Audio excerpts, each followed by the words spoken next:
세상을 살아가다 보면 항상 좋은 일만 있을 수는 없죠. 좋은 일도 있고 또 나쁜 일도 있고 날 좋아하는 사람도 있고 좋아하지 않는 사람도 있고 또 늘 그런 것 같아요. 그렇죠?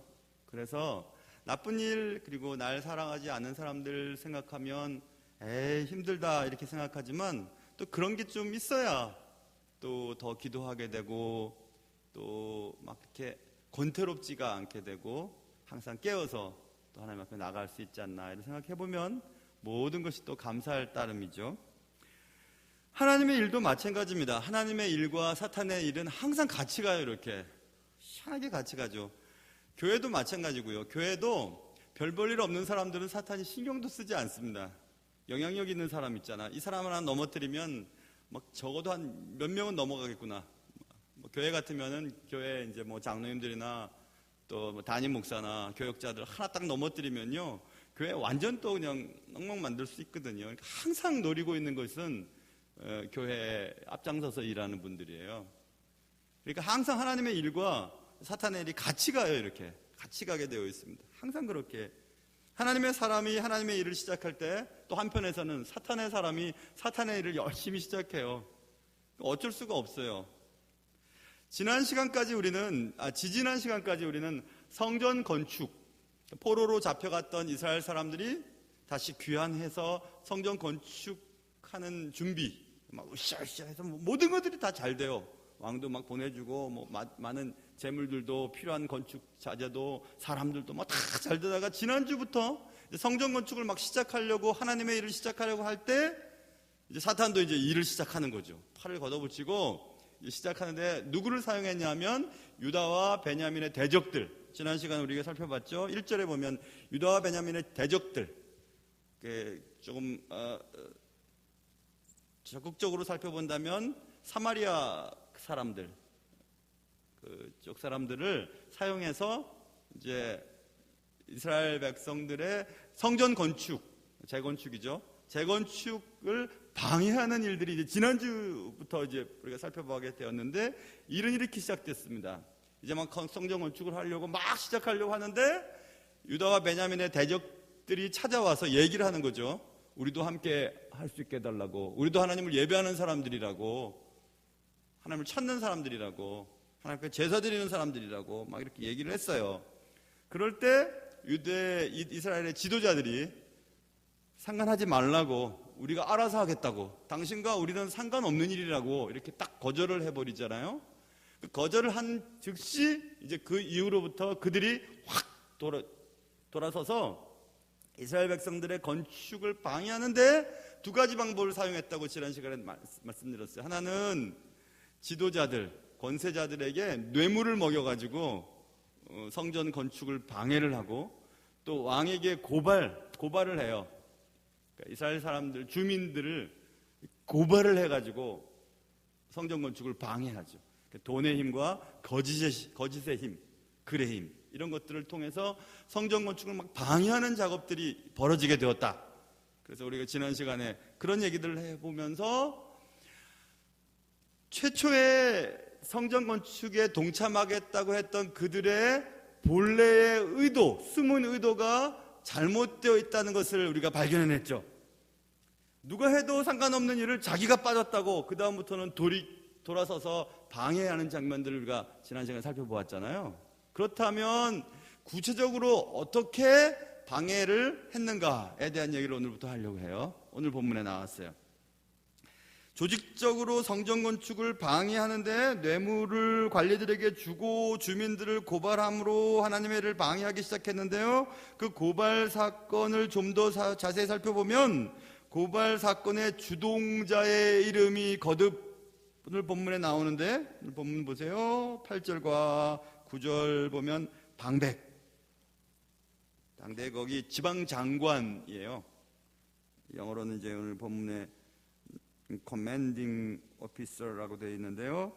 어쨌든 지방장관, 사마리아의 지방장관인 르훔이라고 하는 사람이 주도적으로 성전 건축을 방해하는 데 앞장을 씁니다.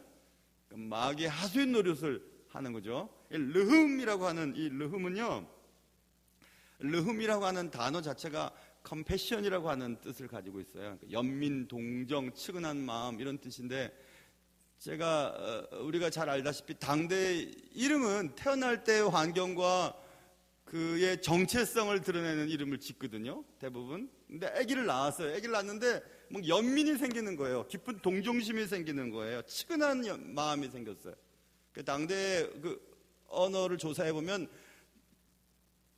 피난민들에 대한 측은한 마음, 혹은 고아에 대한 깊은 동정심, 그때 이 르흠이라는 단어를 쓰거든요.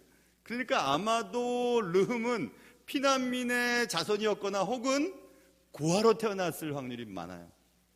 그래서 이름을 르흠이라고 지었을 것이라고 우리 추측을 할 수 있는데, 아마 맞을 거예요. 애기 이름을 아이고 불쌍해 라고 짓는 사람이 어디 있어요? 아이고 불쌍해라, 아이고 치근해라, 이 뜻이거든요. 그러니까 르흠. 근데 르흠은 어찌어찌 해서 아무튼 그 지방의 지방 장관이 되었어요. 그러니까 그의 자란 환경이 어땠을 것이라는 것을 알 수 있죠. 그러니까 그가 자라면서 그의 심성이, 인격적인 부분이 매우 삐뚤어져 있음을 우리는 알 수 있어요.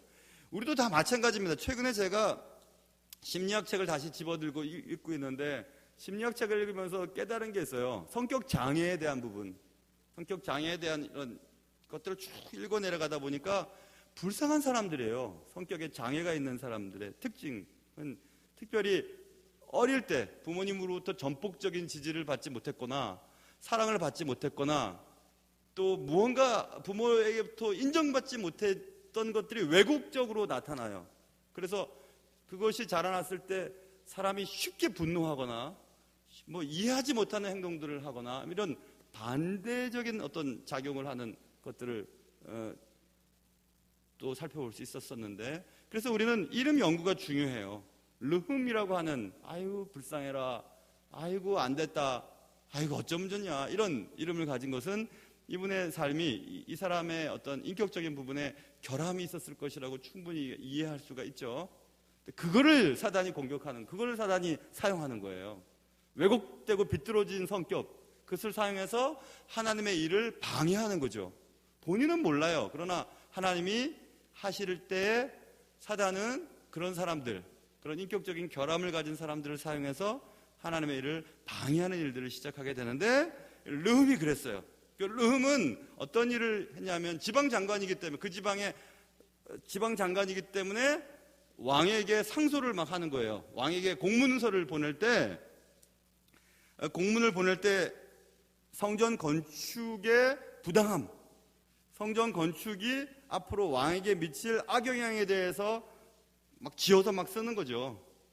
막 그냥 지어서 막 써서 보내버리는 거예요. 그런 일들을 이제 하기 시작하게 되는데, 여기서 우리는 먼저 짚고 넘어가야 될 것이 있습니다. 르흠이 그런 환경 속에서 피난민의 자녀나 혹은 고아의 출신으로서 높은 자리에 올랐습니다. 자, 그것까지 좋아요. 그렇다면 성경은 분명히 말하고 있어요. 예수를 믿는 사람이든지 믿지 않는 사람이든지, 하나님의 백성이든지 백성이 아니든지, 하나님의 자녀들이 나라를 세운 이스라엘이든지 이스라엘 근방의 다른 나라든지 온 천하의 모든 민족과 모든 나라를 주장하시는 분이 하나님이시거든요. 그래서 성경은 우리에게 가르쳐주고 있죠. 다윗도 그런 얘기를 했죠. 다윗이 은퇴를 할 때에 모든 백성들을 모아두고 얘기하지 않습니까? 제가 좋아하는 구절이기도 하지만, 부와 귀가 주께로 말미암고 또 주는 만물의 주제가 되사 손에 권세와 능력이 있사오니, 자 보세요. 그 다음, 모든 사람을 크게 하심과 강하게 하심이 주의 손에 있나이다, 이렇게 얘기를 해요. 모든 사람을 크게 하고 강하게 하고, 그리고 부도 주고 존귀함도 주고 명예도 주고 지위도 주고 하는 것이 다 주의 손에 있다고 말했거든요. 신약에 넘어와서도 바울이 이렇게 얘기합니다. 로마서에서 각 사람은 위에 있는 권세들에게 복종하라. 위에 있는 권세는 당대의 로마 권세예요. 그렇게 폭정을 하고 민족들을 괴롭히는 그 권세에게 복종하라는 것입니다. 왜냐하면 권세는 하나님으로부터 나지 않음이 없나니 모든 권세는 다 하나님께서 정하신 바라 되어 있어요. 북쪽에 뚱뚱한 그 젊은 친구도, 그리고 뭐 중국의 또 러시아의, 미국의 무슨 지도자도 다 하나님의 통치 가운데 있는 거예요. 그런 권세자들이 가지고 있는 권세는 어디서 왔다고요? 하나님으로부터 온 거예요. 르흠이 가진 권세도 하나님께로 왔어요. 하나님께로부터 온 거예요.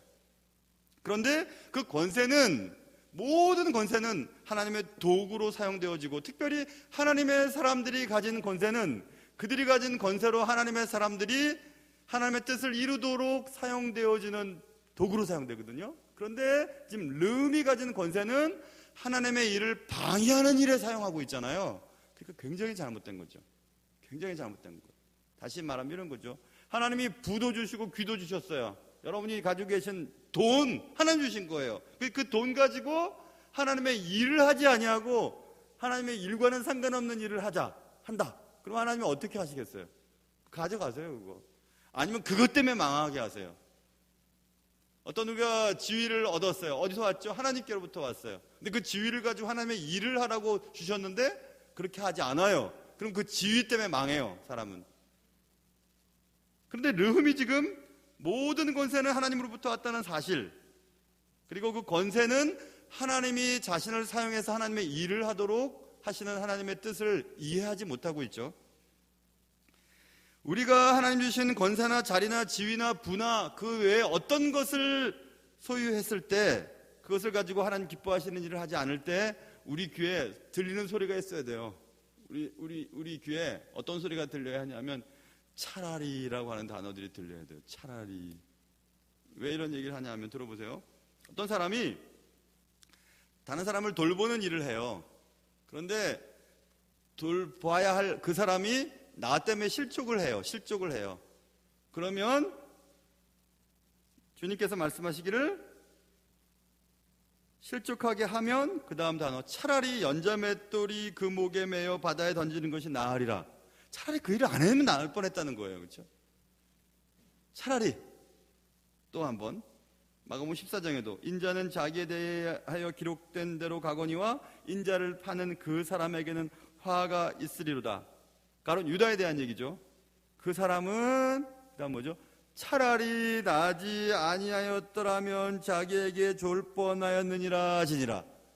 차라리 안 나왔으면 나을 뻔했다. 차라리. 자, 우리가 가진 부와 귀와 지위와 뭐 똑똑한 머리와 여러 가지 것들 있잖아요. 남들보다 더 가진 것들. 그것들이 하나님의 나라를 위해 제대로 사용되지 않고 있다면 차라리 그 돈과 그 지위와 그 명예와 그 건강을 소유하지 않았는 게 나을 뻔했다. 이렇게 말할 수 있죠.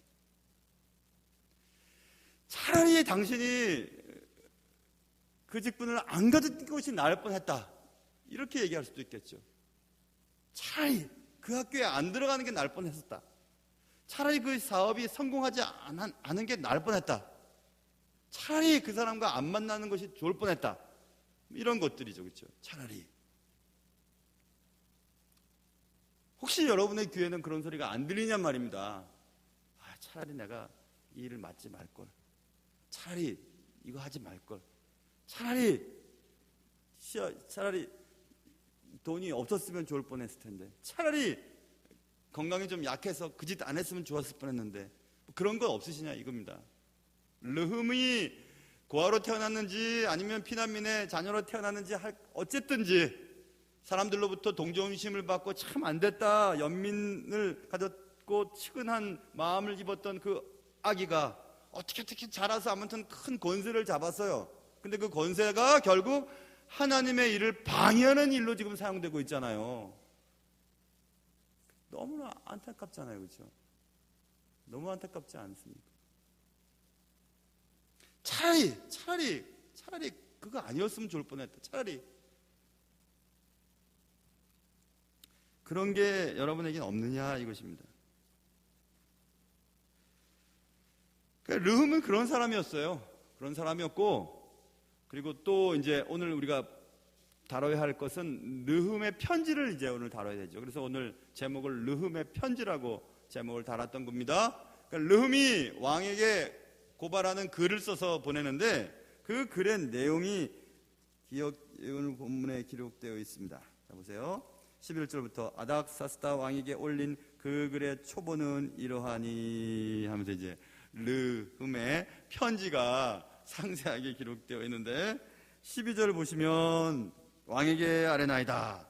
당신에게서 우리에게 올라온 유다 사람들이 예루살렘에 이르러 이 패역하고 악한 성읍을 건축하는데 이미 그 기초를 수축하고 성곽을 건축하오니 이제 왕은 아시옵소서. 만일 이 성읍을 건축하고 그 성곽을 완공하면 처음 우리가 다시는 조금과 관세와 통행세를 바치지 아니하리니 결국 왕들에게 손해가 되리이다 하고 쭉 내려가서 15절 왕은 조상들의 사기를 살펴보시면 그 사기에서 이 성읍은 패역한 성읍이라 예로부터 그 중에 항상 반역하는 일을 행하여 왕들과 그 각 도에 손해가 된 것을 보시고 아실지라 이렇게 돼 있죠. 자, 이 성읍, 성전, 성곽을 건축하는데 이 르흠은 왕에게 그 앞에 형용사를 뭐라고 붙였냐면 이 패역하고 악한 성읍 이래 얘기했어요. 이 패역한 성읍 계속해서 그러죠. 성읍 앞에 이 패역한 성읍, 이 패역하고 악한 성읍, 패역한이라고 하는 마라드라고 하는 이 단어는 아람어예요. 마라드라고 하는 단어는 반항적인이라는 뜻이거든요. 이 반항적인 성읍, 그리고 이 악한 성읍이라고 악하다, 비우스라고 하는 이것도 아람어예요. 나쁘다 이런 뜻이거든요. 그걸 이제 아람어로 써서 보내는 것입니다. 패역하고 악한 성읍, 이 반항적이고 이 악한 성읍 이렇게 얘기했어요. 어떤 성읍을요? 하나님의 성전과 하나님의 사람들이 살아가고 있는 성곽과 성읍을 그렇게 표현했습니다. 예루살렘 성을 그렇게 표현했어요. 자, 그러니 참 못됐죠, 그렇죠? 참 못됐죠. 하나님의 것을 그렇게 표현해요. 참 나쁘다 이렇게 우리가 생각하기가 쉬운데 우리도 그렇게 해요. 어떻게 그렇게 하냐면요, 하나님의 것을 우리가 마음대로 판단을 하잖아요. 예수님께서 이렇게 말씀하셨어요. 마태복음 5장에 보면 나는 너희에게 이르노니 형제에게 노하는 자마다 심판을 받게 되고 형제를 대하여 라가라 하는 자는 공회에 잡혀가게 되고 미련한 놈이라고 하는 자는 지옥불에 들어가게 되리라 이렇게 말했습니다. 여기서 라가라고 하는 말만 잘 이해가 안 되고 나머지 형제를 미워하고 형제를 미련한 놈, 바보라고 하는 자는 지옥불에 들어간다고 예수님이 말씀하셨잖아요. 그래서 라카라고 하는 라카는 그 골빈 놈이라는 뜻이거든요. 머리가 비었어요. 생각이 없어요. 아이고 저 골빈 놈, 저 바보, 멍청이. 그리고 또 그래서 영어로 번역하면 이제 empty라고 하는 그냥 텅 비어버린 뇌가 없는, 그리고 senseless라고 하는 감각적이지 않아요. 그러니까 아무 생각이 없는 거예요. 그런 사람 그렇게 얘기를 하는 거예요. 당신은 아이고 저 멍청이, 저 바보, 아무짝에도 쓸모없는 놈, 우리 모임에는 필요 없는 놈, 저거 없어졌으면 좋겠어. 그렇게 얘기하면 그렇게 말하는 사람이 지옥에 떨어진대요. 그 참 심각하게 생각하지 않아요? 그런 부분에 대해서.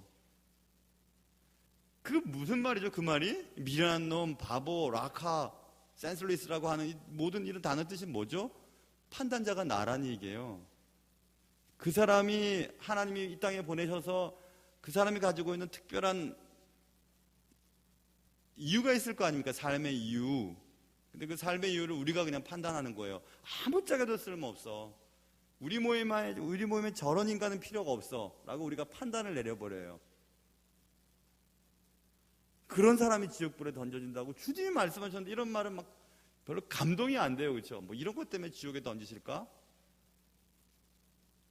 우리의 삶의 태도가 드러나는 거기 때문에 그래요. 그렇게 할 정도면 하나님 안 믿는 사람들이에요.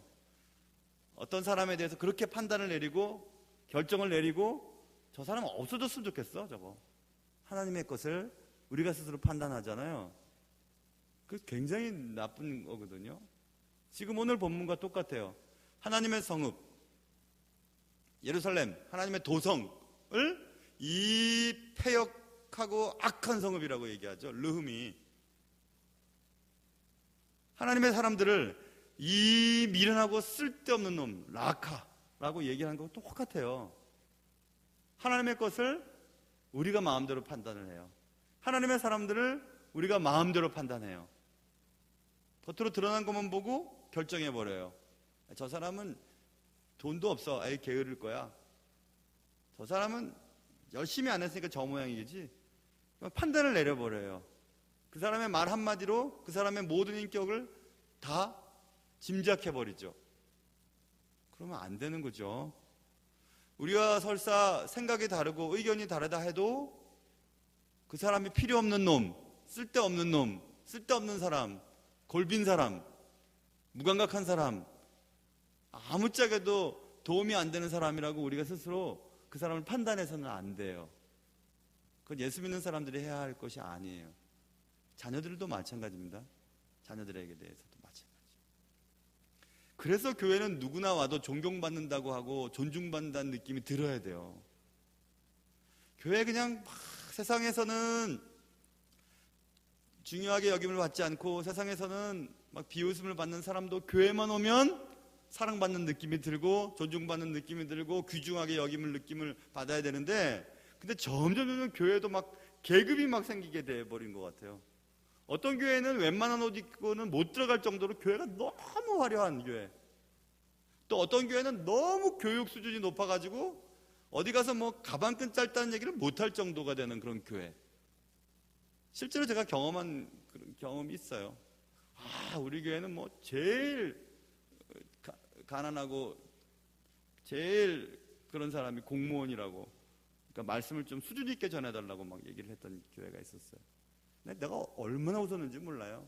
그래서 준비했던 말씀 말고 오히려 좀 강한 말씀을 막 하고 나와버렸죠. 그냥 하도 그 잘못된 것 같아갖고. 여러분, 하나님의 도성, 하나님이 사랑하시는 도성을 이 패역하고 악한 성읍이라고 얘기했어요. 르흠이. 근데 그렇게 얘기한다고 해서 이 왕이, 아닥사스다 왕이 그러냐? 그래, 내가 성전 못 짓게 그렇게 할 리가 없죠. 그래서 르흠이 왕과 실제적으로 왕의 피부에 와닿는 얘기들을 하나씩 해요. 보세요. 그게 뭐냐면 이 패역한 성읍이 완공되면 저 무리가 다시는 조공과 관세와 통행세를 바치지 아니하리니 13절입니다. 결국 왕들에게는 손해가 될 겁니다. 이거는 왕에게 손해가 되는 문제예요. 이게 이 건축물이 지어지면 앞으로 대대로 왕들에게 손해가 돼요. 세금에 대한 문제예요. 반항하고 또 나쁜 이 성읍의 사람들이 성읍을 지어 놓으면 분명히 반항할 거고 세금도 제때 안 낼 거고, 그러면 결국 왕은 손해를 보는 겁니다. 이렇게 하고 왕의 개인적인, 왕에게 피부적으로 와닿는 얘기를 하는 거죠. 말하는 사람들은 꼭 그렇게 얘기해요. 그래서 왕에게 손해입니다. 손해라고 하는, 자크라고 하는 단어도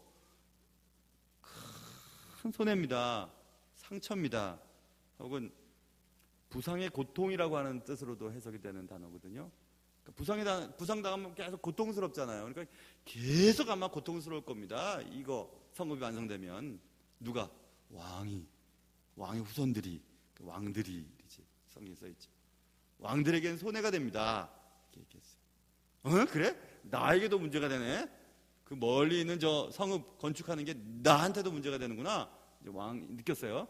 그 다음 또 한 가지 원투펀치를 날리는데, 그 다음 보세요. 14절. 우리가 이제 왕궁의 소금을 먹음으로, 이 말은 무슨 말일까요? 왕궁의 소금을 먹음으로, 그러면 왕궁의 통치 아래 있으므로, 왕의 보호 아래 있으므로, 왕의 공급하심을 받는 입장에서, 이런 뜻이거든요. 그러니까 우리는 왕의 은총을 받은 사람입니다. 그런 입장에서 왕이 수치를 당하는 것을 차마 우리는 볼 수가 없기 때문에 내가 이 글을 쓰는 겁니다. 이렇게 얘기하면서 앞으로 이 성읍이 완공되면 왕이 수치를 당하게 되실 것입니다. 이렇게 얘기를 하는 거죠. 결국 또 왕이 수치를 당하게 될 겁니다. 그래? 내가 수치를 당해야 된다고? 왕에게 또 다가오는 거죠. 왕의 개인적인 문제를 또 건드리죠. 그렇죠? 자, 왕에게는 손해가 될 거고요. 왕의 수치일 거예요. 아르와라고 하는 단어는 불명예스러운 일들이 생길 겁니다. 이겁니다. 자, 보세요. 왕의 통찰에 있는 각 나라들이 피정복 민족이 막 성읍을 세워놓고 반항을 하고 조세도 내지 않고 막 그러면 결국 그게 왕에게 불명예스러운 것이 되지 않겠습니까? 이것입니다. 그렇잖아요. 그죠?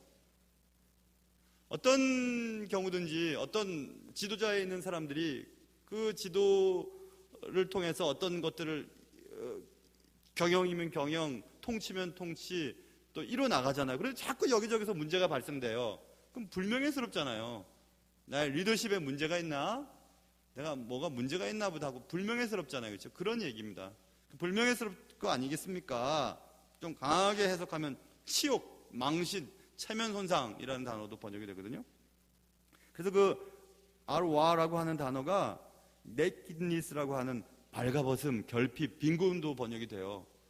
그러니까 왕 생각해 보세요. 그 악한 성읍을 갖추고 조세도 내지 않고 막 반항을 하고 그러면 마치 왕은 모든 사람들 앞에서 발가벗음 당한 것처럼 그렇게 창피도 당하고 결핍으로 인하여 빈곤을 누리게 되지 않겠습니까?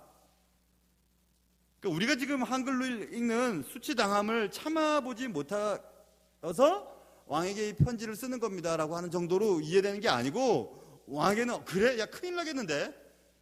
이거 내 신상에 대한 문제네. 나의 리더십에 대한 문제네. 앞으로 큰일 나겠구나. 이런 생각을 갖게 하는 거예요. 르흠이 그렇게 글을 쓰는 거죠. 못됐죠. 그렇죠? 또 얘기해요. 1, 2 펀치 넣고 이제 마지막에 카운터 펀치를 넣을 때 16절 보세요. 이제 감히 왕에게 아뢰입니다. 이 성읍이 준 건데요. 이 성읍은 어떤 성읍이 아까 악하고 패역한, 그러니까 반항하고 나쁜 성읍이 준 건데요. 성곽이 준공되면 이로 말미암아 왕의 강 건너편 영지가 없어지리다. 왕의 영토가 축소될 것입니다. 트랜스 요르단 지역. 그러니까 아닥사스다 왕이 통치하고 있는 아닥사스다 왕의 나라에서 이쪽 지역, 그렇죠? 이쪽 지역은 굉장히 중요한 지역이에요. 왜냐하면 이집트와의 긴장 관계를 완충지대를 하는 역할을 하고 있잖아요. 그래서 나중에 느헤미야를 보면 느헤미야를 총독으로 보내서 이 이집트의 북방 팽창 세력을 완충지대를 하려고 하는 모습이 있어요. 그래서 느헤미야도 파송을 시키는 거예요. 군대도 보내고. 그건 결국 온 국제 정세를 움직이시는 하나님의 그 주권 가운데서 벌어졌던 이야기죠. 그러니까 느헤미야서도 읽어보면 역사서와 세계사를 같이 읽으면 굉장히 재미나요. 아, 그럴 수밖에 없었겠구나.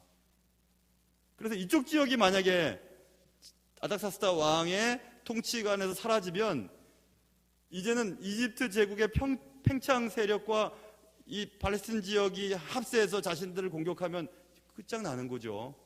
그러니까 이 굉장히 중요한 지역이에요. 지금 우리나라처럼. 지금 이 나라 땅, 우리 주권이 있는 이 나라 땅을 놓고 중국과 미국이 무슨 얘기를 하고 있는지를 모르겠어요. 무슨 미략을 맺고 무슨 얘기를 하는지도 모르는 상황으로 벌어지고 있어요. 무척 심각한 얘기죠, 사실은. 그렇죠? 그런데 우리는 아직도 내 문제, 우리 교회 문제, 그리고 내 자녀들 문제, 뭐 이런 것만 사실은 기도하면서 세월 보내고 있잖아요. 모든 큰 것이 무너지면 안에 있는 것은 있으나 마나한 것인데, 그래서 우리가 무엇을 지금 놓고 기도하고 무엇을 놓고 싸우고 무엇을 놓고 애를 써야 되는지 정신을 바짝 차려야 돼요. 사단이 이 나라 백성들을 통해서 그래도 이 경제 대국으로 만드시고 그런 경제의 힘을 힘을 입고 선교의 강국으로 세우셨지만 한국 교회와 한국 목회자들, 한국 교회 리더십들이 타락하고 있는 건 사실이잖아요. 교회의 옛날 모습은 많이 없어지고 있어요. 교회가 순수하지 못해요.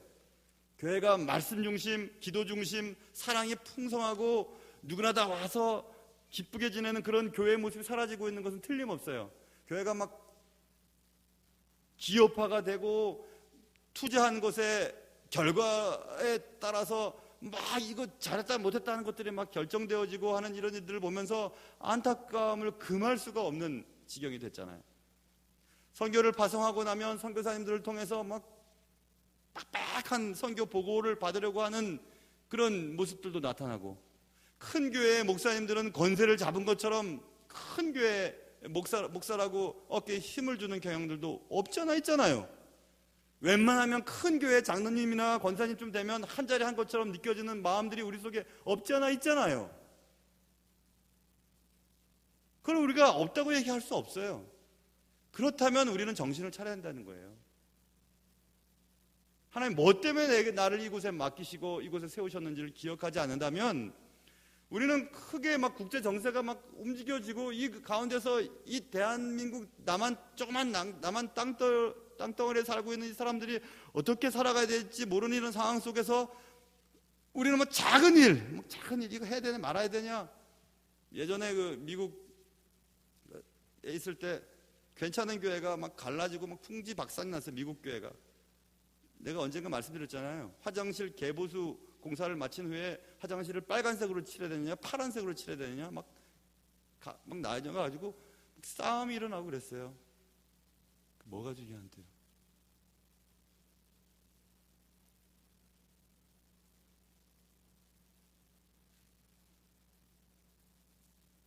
그래서 왕의 영지, 재산, 몫이 없어집니다.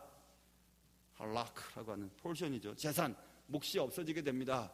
그러니 성전 건축, 성곽 중수사업 재건하는 것 막아야 됩니다. 이렇게 얘기하는 거예요. 르흠이 편지를 써서.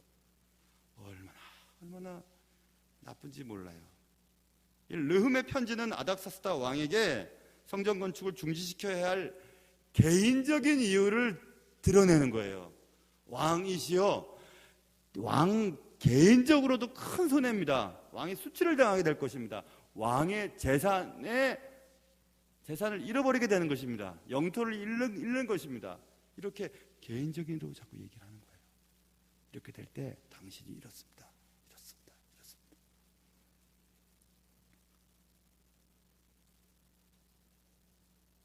그래서 그 편지가 먹혀 들어가는 거예요.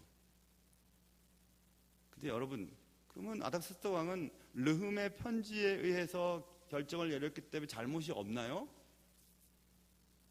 아무리 봐도 저 젊은이가 잘못이 없는 것 같아요. 그래서 몇 대 때려주고 그냥 내보내라. 백성들이 막 소리를 지르면서 바나바를 내보내고 저 예수를 십자가에 못 박으라고 막 소리를 그 사람이 불과 몇십 시간 전에 종려나무를 흔들면서 다윗의 자손 예수여라고 했던 그 사람들이에요. 바로 그 사람들이 십자가에 죽이라고 이렇게 얘기를 했어요.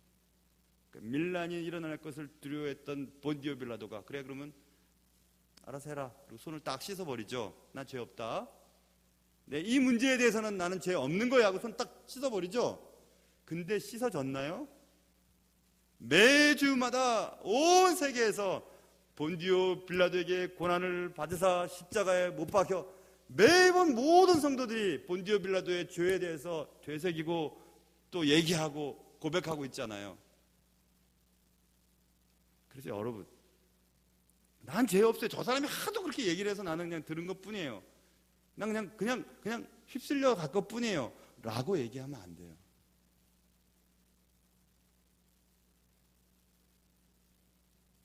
자기가 정확하게 주관적인 생각을 가지고 하나님 앞에서 분명한 의식을 가지고 옳고 그름을 판단하면서 한 걸음씩 나가야지. 사람들이 그러니까 막 우르르 저러니까 막 우르르 그거 안 돼요. 그러고 나서 나중에 난 손 씻어 난 몰라요. 나는 모르는 일이었어요. 난 진짜 몰라요. 그렇게 얘기한다고 해서 죄가 없어지는 것은 아니에요. 그래서 우리가 알아야 될 것은 상황을, 객관적인 상황을 정확하게 깨닫고 그 객관적인 상황에 입각해서 결정을 하고 행동해야 돼요. 사람들이 막 그랬대, 사람들이 저랬대, 사람들이 다 그렇게 얘기하던데, 그렇게 하고 따라가면 안 돼요. 그래서 제가 지난번에 어떤 책을 읽다가 너무너무 정확하게 요약을 해놔서 지난번 설교 시간에도 한번 얘기했는데, 사단의 필살기가 있는데 사단이 이렇게 한대요.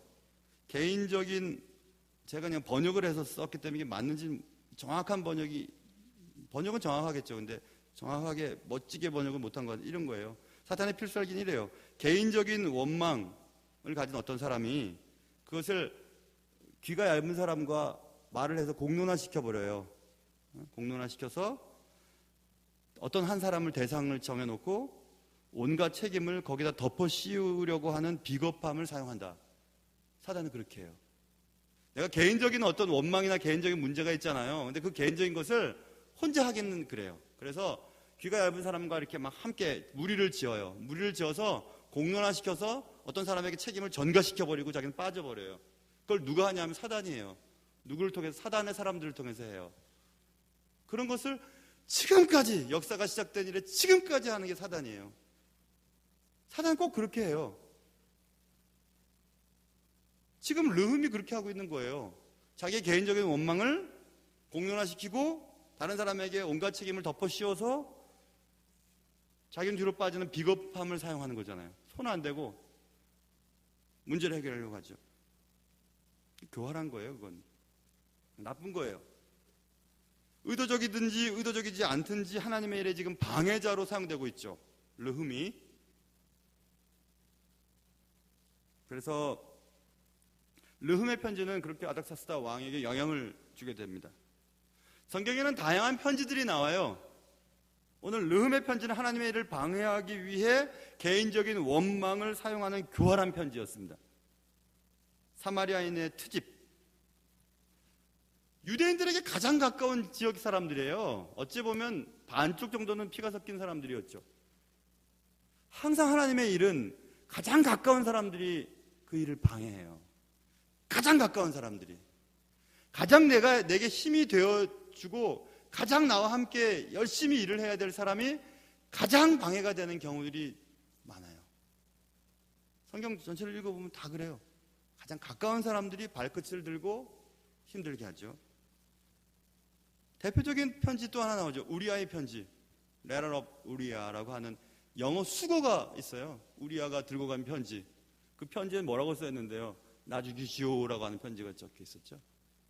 다시 요압 장군에게 우리아 저 적진 앞으로 내보내고 뒤로 빠져버리고 우리아 죽게 해라, 그거 자기 죽이라고 하는 편지 갖고 나가요. Letter of Uriah라고 하는 영어 표현이 가장 심한 배신을 쓸 때 우리아 편지라는 수거를 쓰거든요. 야, 당신 우리아의 편지를 짊어지고 왔네. 그런 관용어를 쓰는데, 우리아의 편지는 배신의 편지였죠. 그렇죠? 편지는 의도가 전달되는 도구죠. 오늘 르흠의 편지와 우리아의 편지처럼 나쁘고 교활한 편지가 있는가 하면, 성경에서 또 편지라고 하는 단어가 아주 적극적으로 표현되어지는 구절인데, 그것은 너희는 우리로 말미암아 나타난 그리스도의 편지라. 우리가 편지래요. 세상 사람들이 우리를 보고 그리스도에 대해서 안다는 거예요. 그럼 여러분의 삶과 여러분의 말과 행동과 다른 사람들과 관계와 삶의 현장 속에서 벌어지는 모든 일들이, 그리스도를 알지 못하는 사람들은 우리의 말과 행동과 우리의 모든 모습을 통해서 그리스도에 대해서 알게 된다는 거죠. 혹시 세상 사람들이 우리의 삶과 말과 행동을 보고 아이 교활하다, 그리스도인들, 그리스도도 아마 교활하겠지? 야, 저 사람 말과 행동이 너무 다르네, 예수님도 그렇겠지? 아이고 그렇구나. 예수님은 우리를 통해서 세상과 말을 걸고 싶어 하셔서 우리를 통해 세상에 편지를 보내셨죠. 그게 우리예요. 근데 우리의 삶 속에는 어떤 글들이 쓰여 있을까요? 이 편지를 읽는 사람들이 어떤 감동을 느끼게 될까요? 우리의 말과 행동과 삶과 철학은 예수님을 세상 속에 증거하는 도구로 사용되어져요. 그래서 예수 믿는 사람들은 책도 좀 많이 보셔야 돼요. 책도 많이 보시고 생각도 좀 많이 하시고 인격도 좀 좋아야 되죠. 인격이 좋아야 돼요. 그리고 또 옆집 사람들 들리게 좀 집안일 싸움 같은 거 하지 말고 또 몰래 또 쓰레기 같은 거 버리지 말고 신호등도 좀 잘 지키고 말입니다. 그래야 되잖아요. 약속도 좀 잘 지키고. 세상 사람들이 우리를 통해서 그리스도를 전해듣는다니까요. 여러분과 저는 세상에 어떤 메시지를 전달하는 편지로 사용되고 있을까요? 르훔의 편지처럼 기껏 손해보는 것, 수치스러운 것, 재산 손실 등을 두려워하면서 그냥 하나님의 일을 방해하는 삶을 살아가고 있는 편지가 기록되어 있을까요? 아니면 우리아의 편지와 같이 철저하게 믿었는데, 철저하게 사랑했는데 그 사랑하는 사람의 손에 나 죽여주셔요 라고 하는 편지를 손에 쥐고 죽음으로 몰아가는 그런 편지를 혹시 쥐어주고 있지는 않은지요?